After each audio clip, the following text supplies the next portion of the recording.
Aunty கோலத்துல முருகனை பார்க்க குடுப்பன வேணும், சாதாரணமானது இல்ல.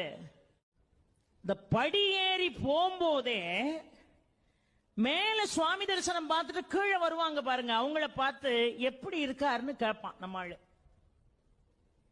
மனுஷாள் ஒருத்தரை பார்த்து இன்னொருத்தர் எப்படி இருக்கீங்கன்னு கேட்கறது இயல்பு. இவனே இவன் பாவத்தை தொலைக்க பழனி மலை மேல ஏறிக்கிட்டு இருக்கான், அங்க இருந்து பாவத்தை தொலைச்சிட்டு கீழே வர்றான் பாருங்க, அவனை பார்த்து அவர் எப்படி இருக்காரு அப்படி. இப்ப போக முடியாதுன்றான். என்னமா அவர் ஆண்டி கோலத்தில் இருக்காராம், உன் கதை அவ்வளவுதான். இவன் உடனே படி ஏறின பய கடகடன்னு கீழே இறங்கி வெளியே வந்துருவான். பழையபடி இட்லி சாப்பிட்டு காஃபி குடிச்சிட்டு பழையபடி ஏறுவான். ஒரு 2 மணி நேரம் கழிச்சு இப்ப எப்படி இருக்காரு, இப்ப போகலாம். அங்கிருந்து வர்றவன் என்னவா ராஜ அலங்காரத்துல இருக்கார்.